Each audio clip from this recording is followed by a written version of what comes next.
Pembacaan Alkitab tanggal 21 September tahun 2022, hari ke-264. Amsal pasal 21. Hati orang fasik mengingini kejahatan, dan ia tidak menaruh belas kasihan kepada sesamanya. Jikalau si pencemooh dihukum, orang yang tak berpengalaman menjadi bijak. Dan jikalau orang bijak diberi pengajaran, ia akan beroleh pengetahuan. Yang Maha Adil memperhatikan rumah orang fasik, dan menjerumuskan orang fasik ke dalam kecelakaan. Siapa menutup telinganya bagi jeritan orang lemah, tidak akan menerima jawaban kalau ia sendiri berseru-seru. Pemberian dengan sembunyi-sembunyi memadamkan marah, dan hadiah yang dirahasiakan meredakan kegeraman yang hebat.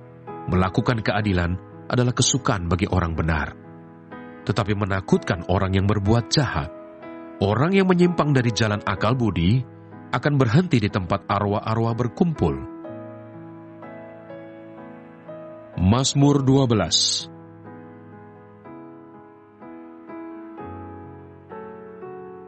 Doa minta tolong terhadap orang yang curang. Untuk pemimpin biduan, menurut lagu yang ke-8, Mazmur Daud. Tolonglah kiranya Tuhan, sebab orang saleh telah habis, telah lenyap orang-orang yang setia dari antara anak-anak manusia. Mereka berkata dusta yang seorang kepada yang lain. Mereka berkata dengan bibir yang manis dan hati yang bercabang. Biarlah Tuhan mengerat segala bibir yang manis, dan setiap lidah yang bercakap besar dari mereka yang berkata, dengan lidah kami menang, bibir kami menyokong kami, siapakah Tuhan atas kami? Oleh karena penindasan terhadap orang-orang yang lemah, oleh karena keluhan orang-orang miskin, sekarang juga aku bangkit, firman Tuhan. Aku memberi keselamatan kepada orang yang menghauskannya. Janji Tuhan adalah janji yang murni, bagaikan perak yang teruji, 7 kali dimurnikan dalam dapur peleburan di tanah. Engkau Tuhan, yang akan menepatinya. Engkau akan menjaga kami senantiasa terhadap angkatan ini. Orang-orang fasik berjalan kemana-mana, sementara kebusukan muncul di antara anak-anak manusia.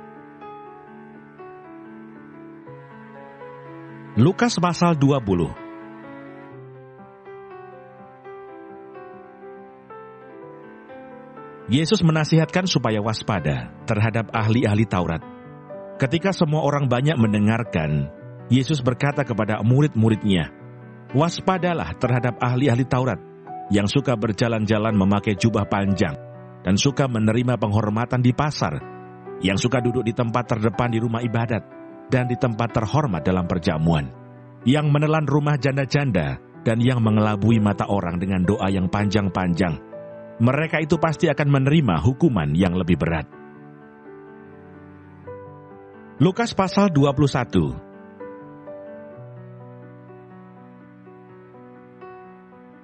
Persembahan seorang janda miskin. Ketika Yesus mengangkat mukanya, ia melihat orang-orang kaya memasukkan persembahan mereka ke dalam peti persembahan. Ia melihat juga seorang janda miskin memasukkan 2 peser ke dalam peti itu. Lalu ia berkata, "Aku berkata kepadamu, sesungguhnya janda miskin ini memberi lebih banyak daripada semua orang itu. Sebab mereka semua memberi persembahannya dari kelimpahannya. Tetapi janda ini memberi dari kekurangannya, bahkan ia memberi seluruh nafkahnya."